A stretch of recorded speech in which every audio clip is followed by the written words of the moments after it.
Olá, sejam todos bem-vindos, bem-vindas a mais um episódio do podcast Café com Fio. Eu sou Andrés Costa e hoje eu trago mais um convidado especial para falarmos sobre fundos imobiliários.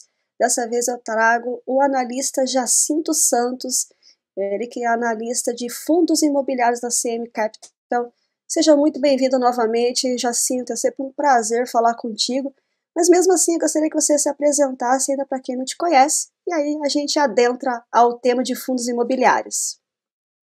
Perfeito, Andréia. Poxa, muito obrigado mais uma vez pelo convite. Sempre um prazer falar aqui sobre fundos imobiliários junto contigo. Sou analista aqui de fundos imobiliários da CM Capital. Já tenho algum tempo aí de experiência analisando fundos imobiliários. Trabalhei com fundos imobiliários no embrião da corretora Rico. Depois eu tive uma experiência aí trabalhando com planejamento financeiro na empresa de propriedades comerciais do Grupo Bradesco.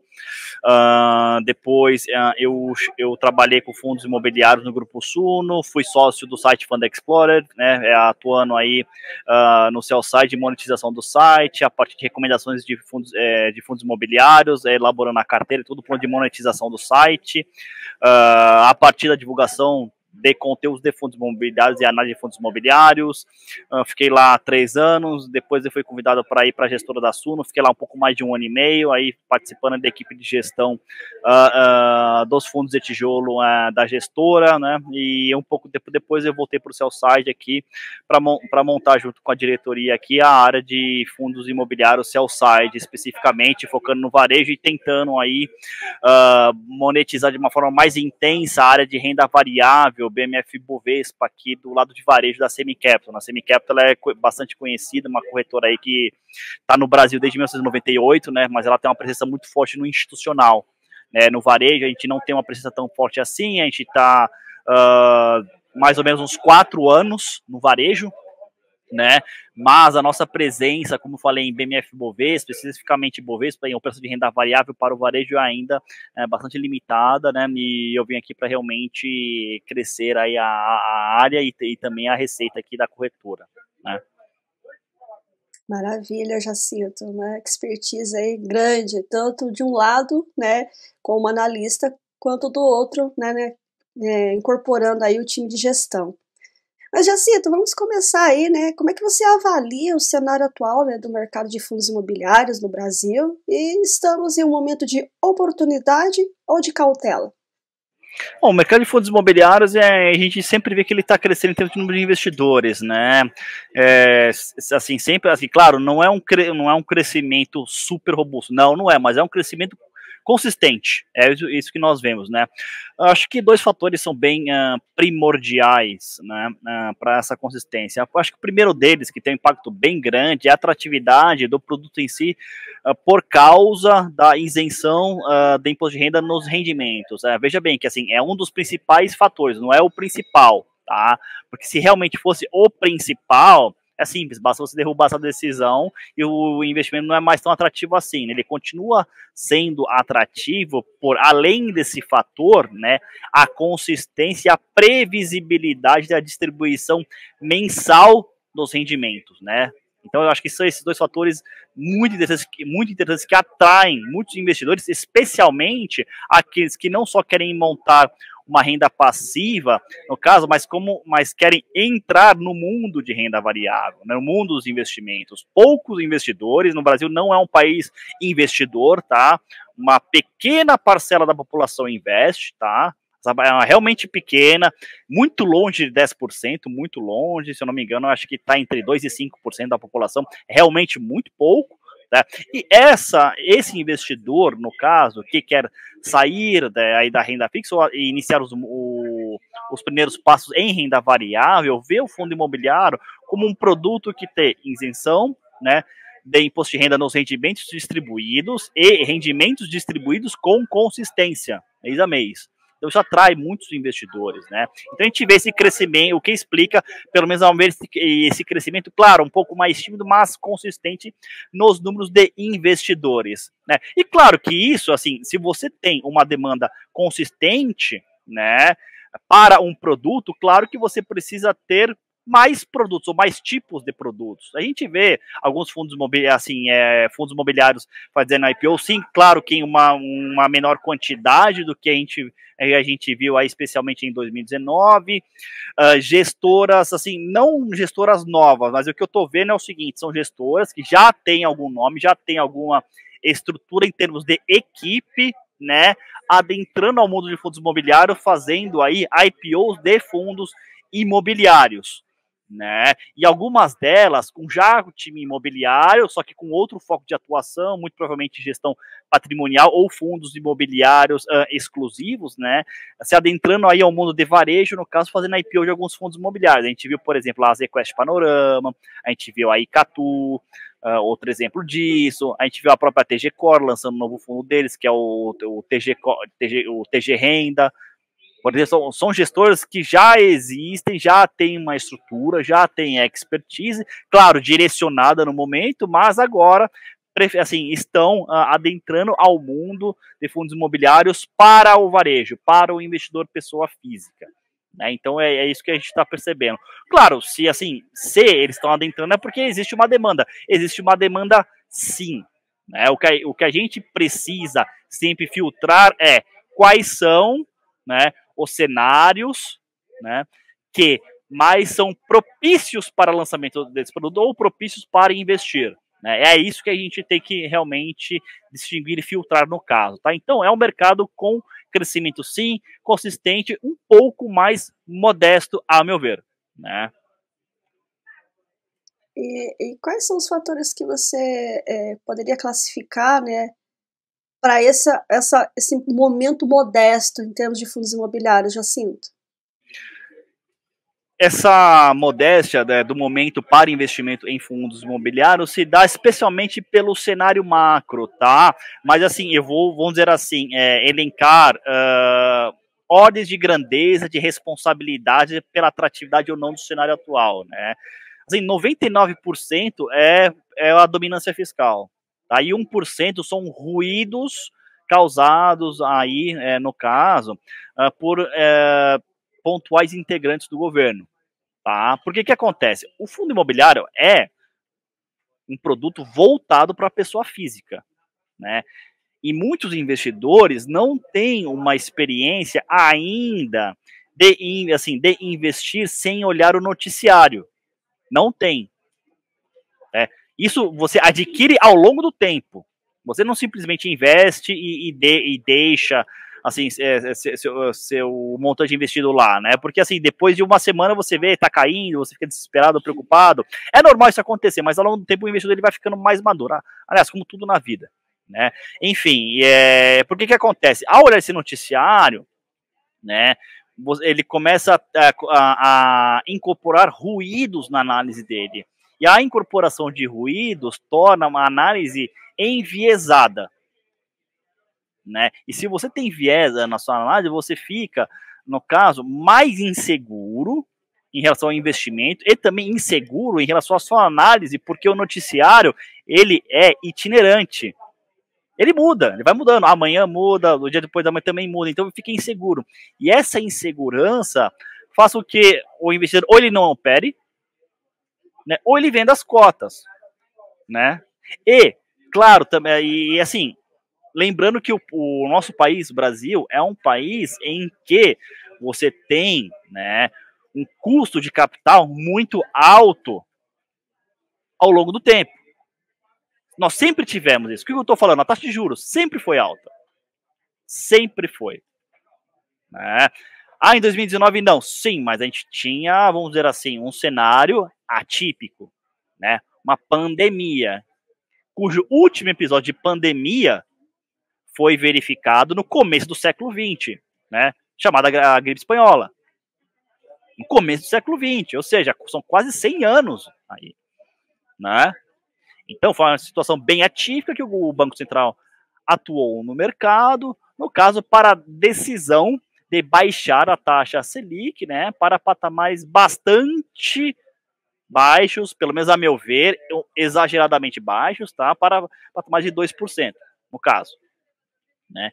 Enfim, então, claro que isso se provou insustentável E isso foi aumentando ao longo do tempo. Eu aí até queria acrescentar um outro problema, que era a taxa de juros, né, no caso, mas é mais a perspectiva dela de alta, no caso, né, que mantém, vamos dizer assim, também uma espécie de freio de mão puxado.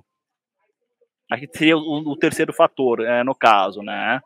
Então, mantém um freio de mão puxado que tem consequências aí no andamento, né, do mercado de fundos imobiliários, especialmente do IFIX, que nós estamos vendo nos últimos dias, né?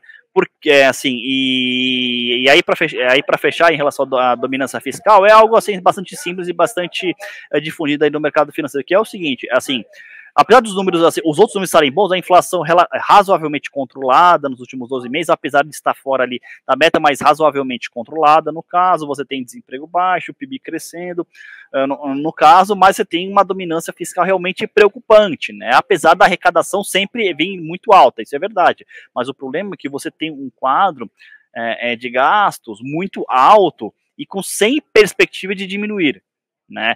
Não é algo explosivo, não é. Mas é insustentável a médio prazo, é insustentável, né? Assim, o que nas últimas semanas, por exemplo, algumas 2 semanas atrás, por que o IFIX andou? Porque o governo, assim, o Ministério da Fazenda já está considerando, né, pacote de corte de gastos. É por isso. Então o mercado se animou um pouquinho, né? Mas claro, que eu falei, né, os ruídos, né? Isso é um ruído. Qual que é o outro lado do ruído?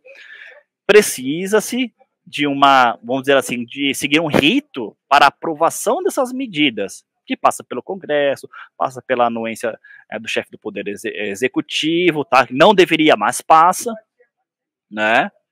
Enfim, e tudo isso desanima o mercado porque a tendência de se aprovar isso fica cada vez mais baixa, né? Então, realmente, isso atrapalha muito o mundo do investimento, porque você aumenta a percepção de risco para o investidor, especialmente aquele internacional, que é responsável por um grande fluxo na Bolsa Nacional. Não estou falando dos fundos imobiliários, mas na Bolsa, na B3. Né? Isso faz com que o risco aumente, né? E a taxa, vamos dizer assim, de juros para investirem aqui, a taxa requerida para eles investirem aqui aumenta. No caso, se você tem muito risco e um aumento não proporcional a risco, você tem, portanto, uma saída de dólares do país.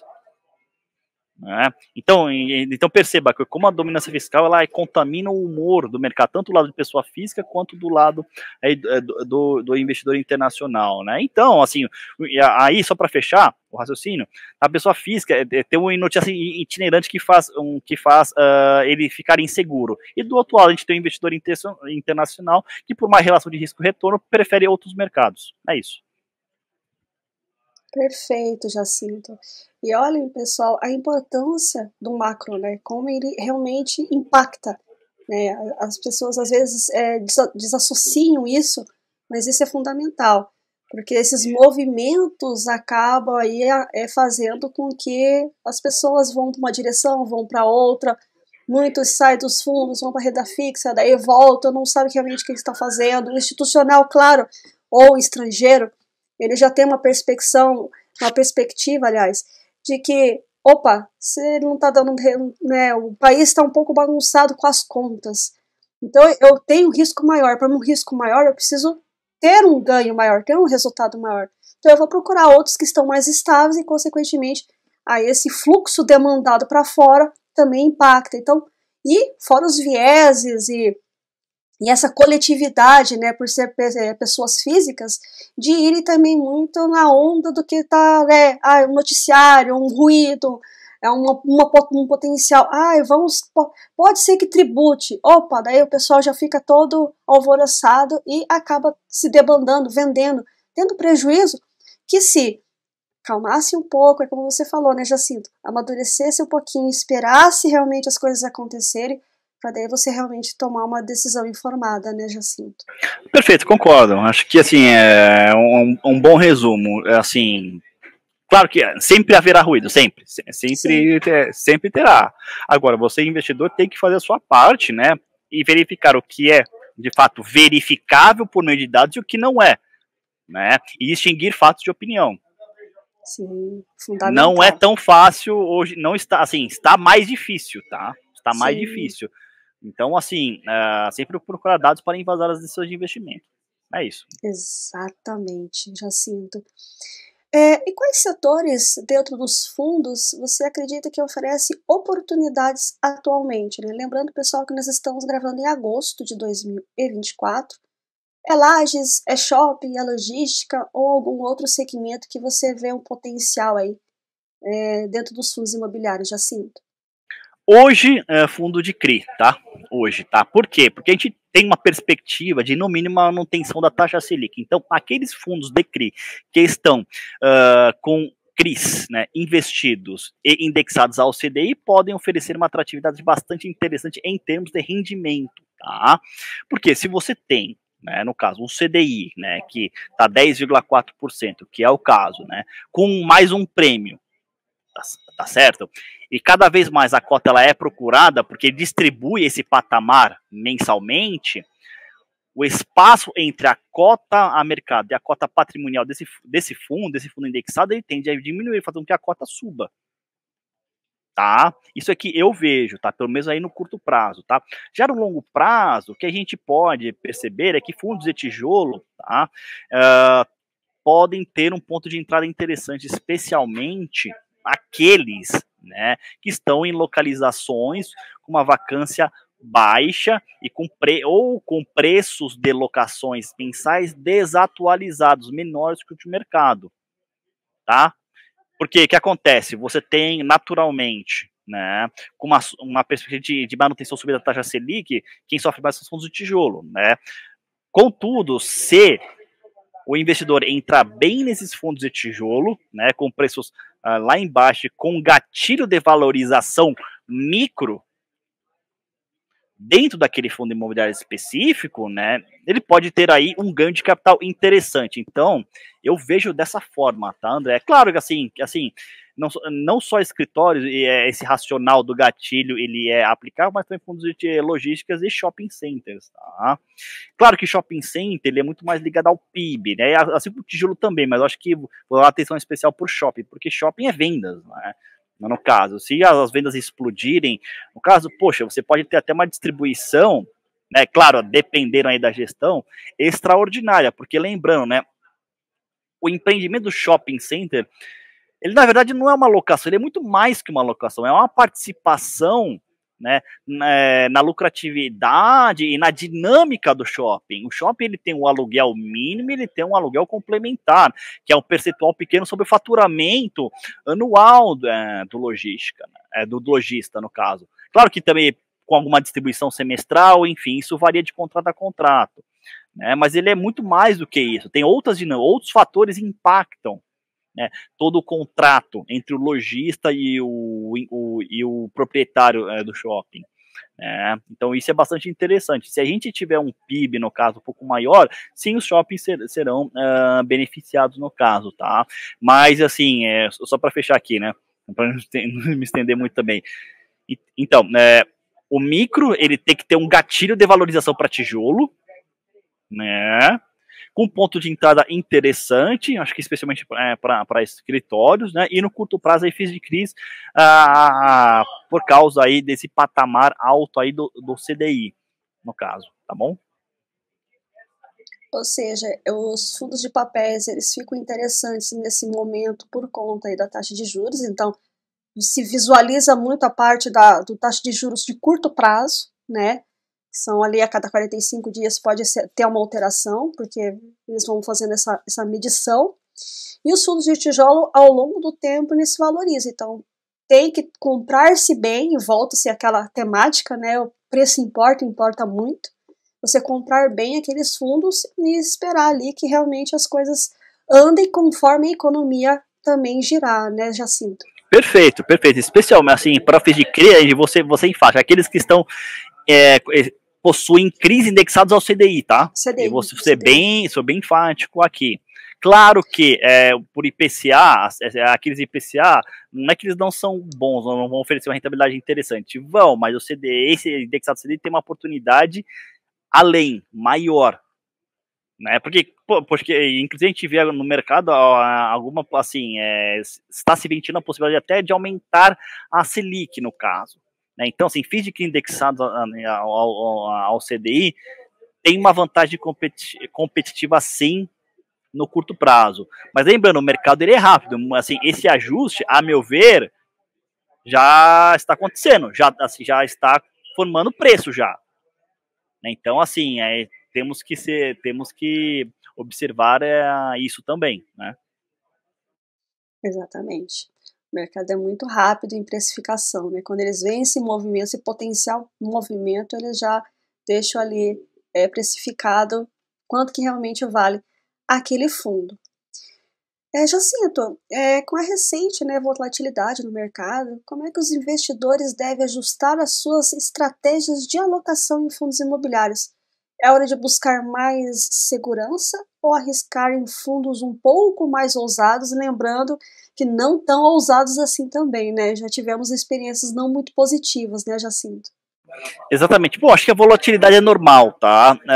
Como ele lida com isso? Bom, eu acho, né, a meu ver, monta uma estratégia, né, inicial e segue a estratégia. Faça alguns ajustes, mas não saia da sua estratégia. E se houver volatilidade, siga da mesma forma a sua estratégia, tá? Eu acho que volatilidade é normal, assim, não se ajusta a sua estratégia na volatilidade, porque a volatilidade, em geral, ela é de curto prazo e causada por ruídos, tá?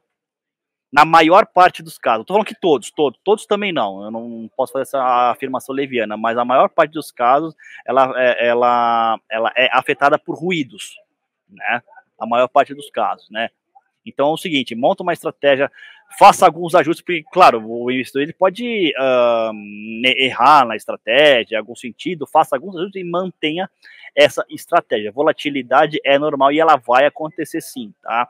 Como eu disse, na maioria dos casos, muitos deles por ruídos, tá? Então nós precisamos manter a estratégia. Então, como lida com volatilidade?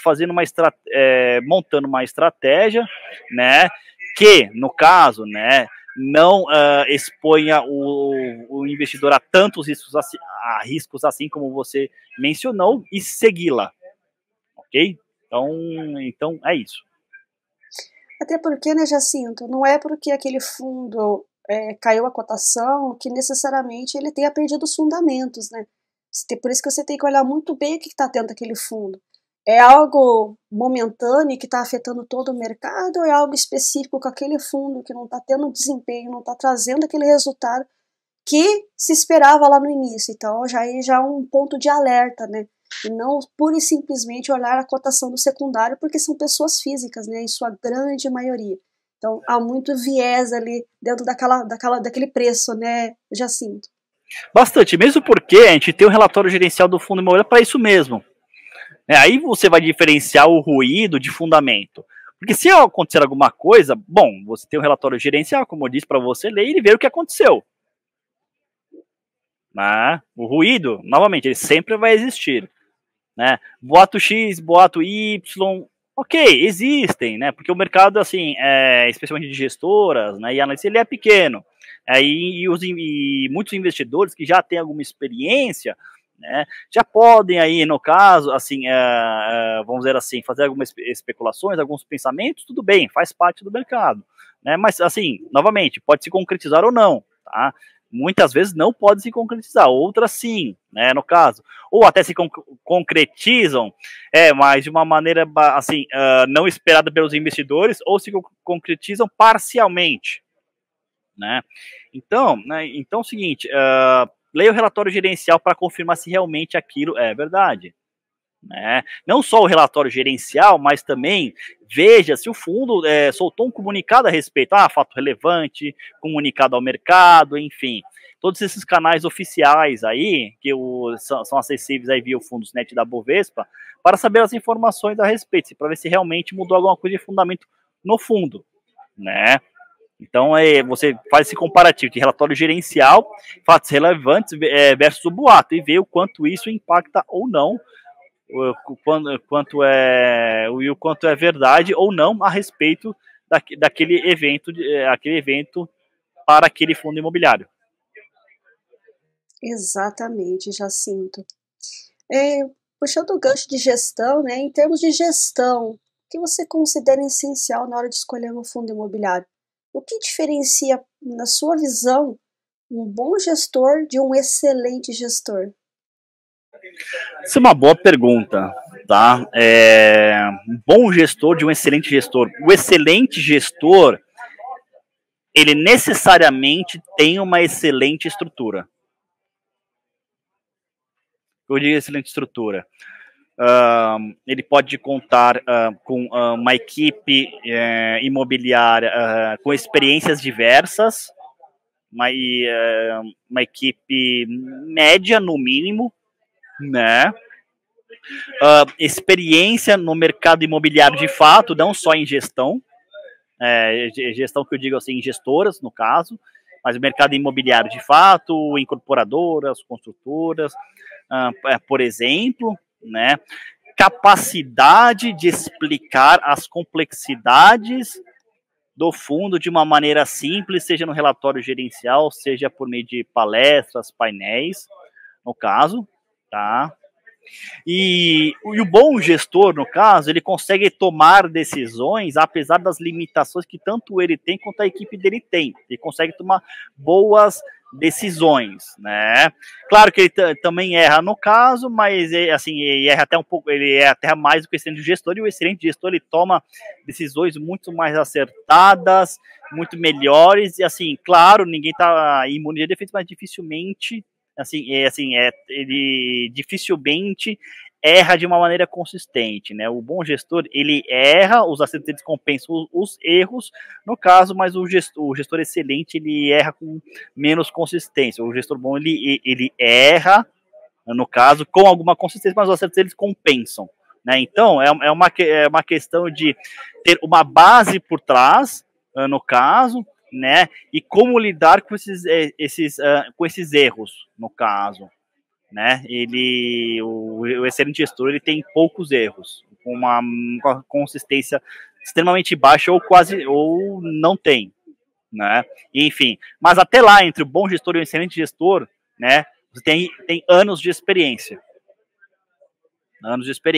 né? Acho que isso também conta, né, no caso. Claro, e assim, isso é em relação à gestão. Agora, para escolher um fundo imobiliário, no caso, né, a equipe, acho que isso é muito importante no caso, a visão do gestor de mercado, aí você tem quanto é tijolo, a localização, nível de preço de locação, assim, gatilhos de valorização, acho que isso é muito importante, tá?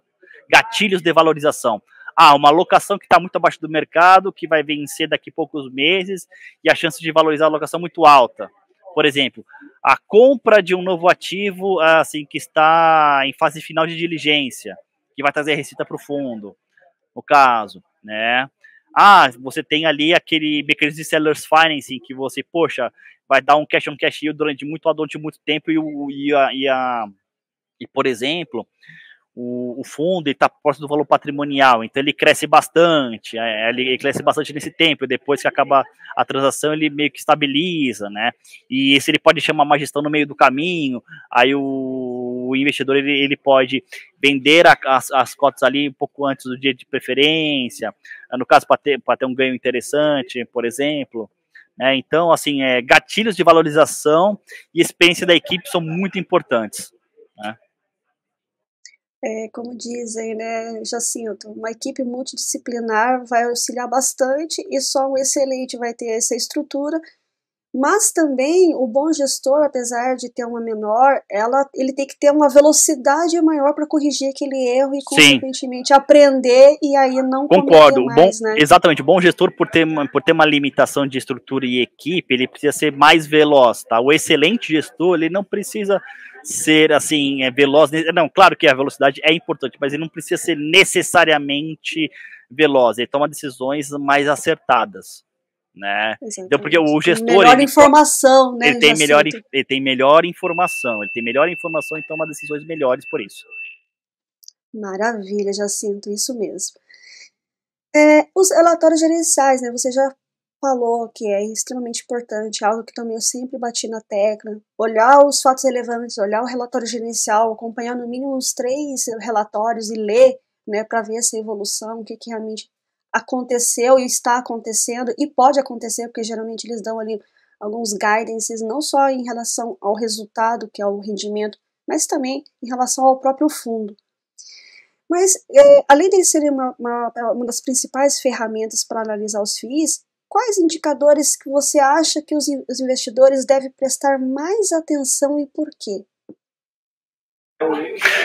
O resultado lucro caixa do mês, tá? Ajustado pela capacidade de recorrência da geração desse resultado. O que acontece? O fundo imobiliário teve lucro caixa X, né? Mas ele é recorrente? O que está aí dentro? Né? Assim, a capacidade da recorrência desse lucro caixa, né? E, vamos dizer assim, a origem, no caso, passo a passo desse resultado. Eu acho bastante importante. A capacidade de gerar aquele lucro, mês a mês. Ele é recorrente? O que tem? Ele é recorrente? Tá, não tenho recorrência? Entendi. Por quanto tempo? O gestor usa o saldo acumulado de resultado não distribuído? Né? Porque é o seguinte, se você tem, né, o fundo, constantemente ele tem uma gordurinha, que é o saldo acumulado a distribuir, isso está aumentando, isso aumenta os rendimentos em relação ao tempo, você tem que prestar atenção. Ok, sem nenhum problema, mas por quanto tempo? Esse investidor tem que ficar atento, né? E também fazer uma análise comparativa. Tá, esse yield percentual mensal não recorrente, em comparação com o setor, como é que tá? Tá interessante? Quais são os ativos desse fundo em relação ao fundo mais comparável? É interessante? É similar? É a mesma localização, é a mesma região. Por quanto foi comprado? Preço X por metro quadrado, preço Y por metro quadrado. Mas por quê? Um comprou no atacado, outro comprou no varejo. Enfim, entender a origem das operações, no caso da compra dos ativos, entender a origem ali do resultado e entender a capacidade de recorrência ali daquele resultado. Eu acho isso muito importante. Exatamente isso, né? Ou seja, com todos aqueles ativos ali, ele vai conseguir continuar, né? Não perpetuar, mas ter uma constância ali em relação aos resultados. E se não é recorrente, é como você bem pontuou. Por quê? Porque a gente vê muito no mercado esse viés, esses burbúrios, esses ruídos de que, do nada acabou a recorrência daquela renda mínima garantida, da aquisição daquele determinado imóvel, agora não conseguiu local, como a gente tem aí no mercado exemplos em relação a isso, e aí o investidor se diz surpreso, acaba caindo a cota, vendendo no secundário, fazendo todo um movimento ali por desconhecer algo que já vinha no minimamente o gestor colocando no relatório. Se é um gestor bom, ele vem colocando no relatório. Olha, vai acabar, tem esse prazo. Se a gente não conseguir locar, vocês já ficam cientes que isso vai acontecer, né, Jacinto? Exatamente, prestar atenção, novamente, a gente já falou, a gente volta a repetir, relatório gerencial, o guidance da distribuição, que é basicamente uma meta de distribuição de rendimentos, né?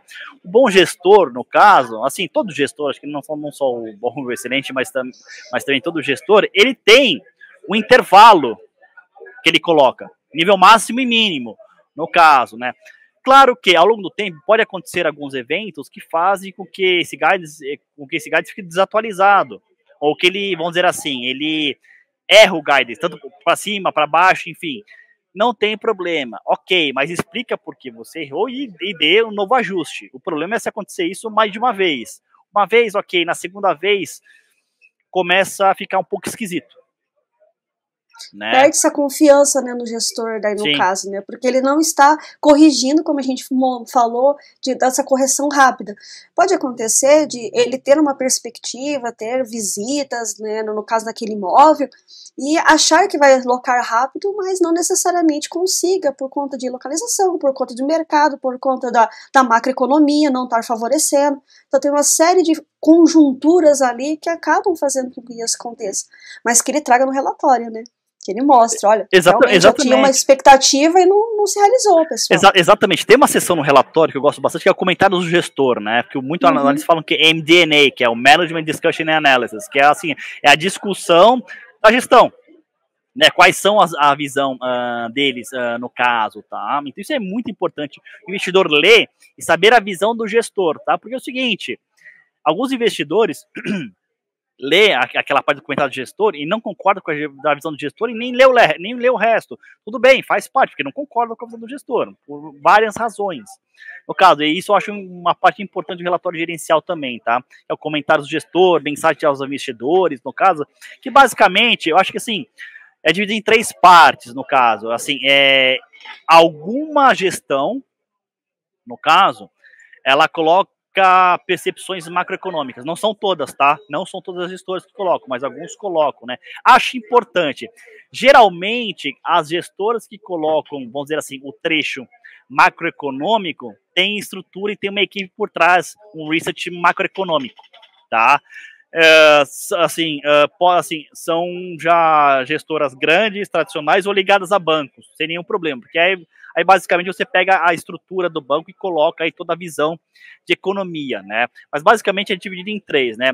Assim, essa sessão, vamos dizer assim, de distribuição de resultados, o que ela gerou, o versus que ela distribuiu e como foi no mês em termos de yield, o que aconteceu no mês, as movimentações, né? E, no caso, como o patrimônio do fundo está dividido e como ele está configurado, no caso, né? Mais uma sessão de comentários do gestor. Aí o comentário do gestor ele pode fazer macro, micro, enfim, mas o macro, algumas gestoras se destacam e colocam, né? Acho que só também vale um ponto aqui dizer para encerrar essa pergunta, que é o seguinte: eu vejo muitos gestores exagerando, tá? Naqueles que colocam no comentário macro e não colocando bastante comentários no micro, que é em relação ao fundo, em relação às regiões às regiões dos imóveis, por exemplo, tá?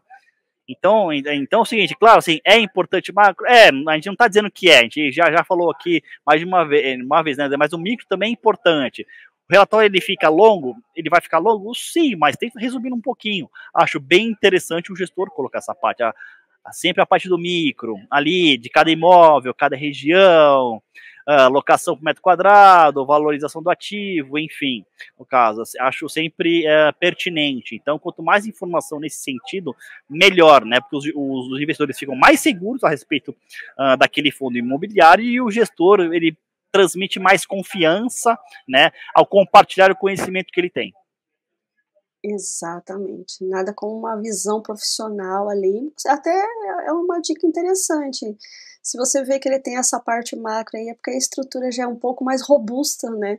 Em relação a outros, não só relatórios, mas também outros gestores. Nós começamos falando sobre o cenário atual dos fundos imobiliários, oportunidades, cautelas, segmentos, a volatilidade do mercado, a parte de gestão, relatório, inflação, taxa de juros e como eles impactam no desempenho dos fundos, a questão do fundo de papel de tijolo, né, o momento, e não só o momento agora, mas como que cada um cabe ali dentro da carteira, dependendo do momento, né, posicionando ali, não só nesse agora, mas nos próximos, né. Para finalizar, qual seria o seu conselho, Jacinto? Número 1, né, para quem está começando a investir. Nós falamos no investidor amadurecer, olhar muito para o macroeconômico e ver quanto que isso impacta ali dentro dos fundos imobiliários, mas e para aqueles que estão começando, né? E também para os mais experientes, o que você sugeriria, né, para os próximos anos, e também deixe não só suas mídias sociais, mas também da CM Capital. E é sempre um prazer falar contigo, Jacinto. Prazer é sempre meu, André. Mais uma vez, obrigado pelo convite. Bom, para quem está começando a investir, no caso, fique calmo, tá? Fique calmo, assim, isso é bastante importante. Não tome decisões precipitadas, tá? Procure estudar um pouquinho todo dia, a respeito ali do mundo de fundos imobiliários, como funciona, no caso, tá? Experimente algumas casas de análises, né? tem acesso a alguns materiais de qualidade, a respeito de notícias, de análise de fundos imobiliários, né? Tente ver as diferenças entre os analistas de lá e comece devagar, tá? Não, vamos dizer assim, não invista tudo de uma vez, no caso, lembrando que antes até de começar aí em renda variável, né, você precisa ter aí um perfil agressivo, precisa estar aí com assim, com a reserva de emergência constituída, tá?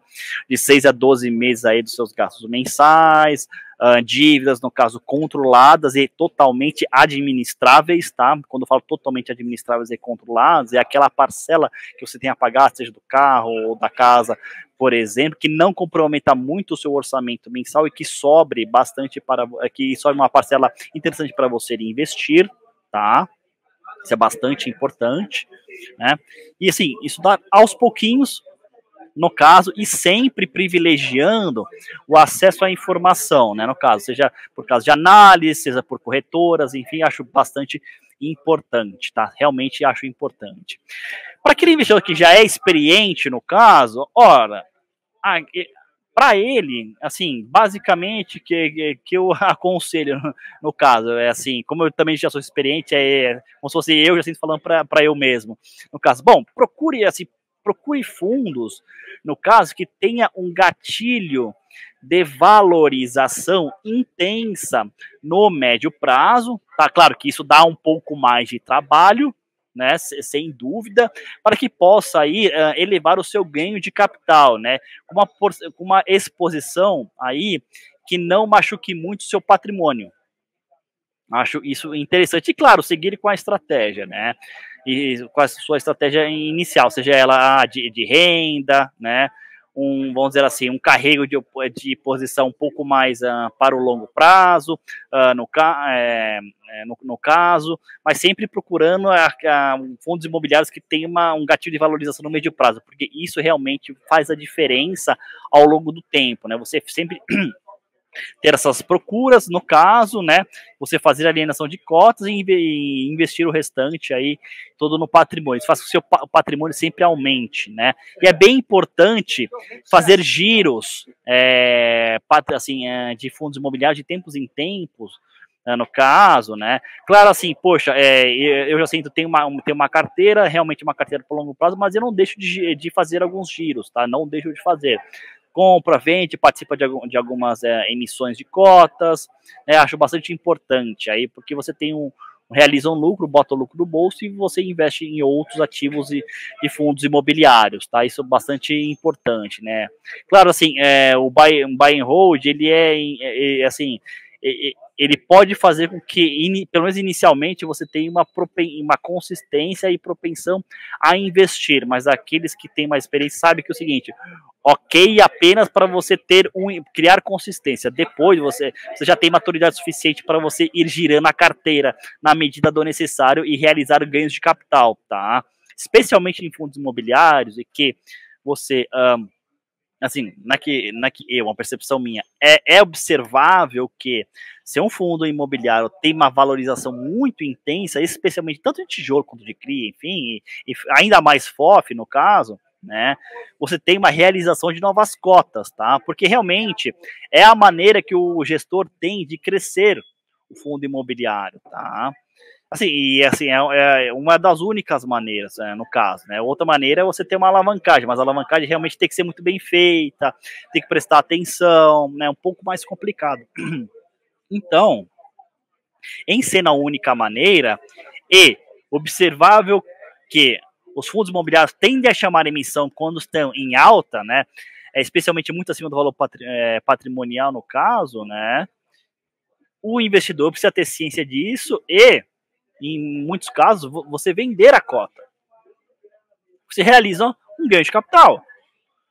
Você realiza esse ganho de capital, né? Aí depois você pode recomprar a parte das cotas, ou, no caso, parte delas para participar da emissão, vende parcialmente a posição e deixa um pouco com o resto para participar da emissão e comprar mais barato, né? Eu acho sempre interessante isso, porque você tem ganhos de capital e reinveste no patrimônio, fazendo com que o seu patrimônio cresça mais rápido ao longo do tempo, né? Claro que o reinvestimento de rendimentos é importante, é uma forma, mas se você tirar da carteira de tempos em tempos, né, e reinvestir isso, o seu patrimônio vai crescer mais rápido. Então, eu acho isso bastante interessante, tá? E recomendado aí para investidores um pouco mais avançados. E assim, e acho que para finalizar aí os contatos das mídias sociais, bom, eu faço conteúdo de fundos imobiliários no @j.fis no Instagram, né? Faço as minhas lives de quartas-feiras aqui pela CM Capital, quarta-feira às 8 horas da noite, no canal do YouTube da CM Capital.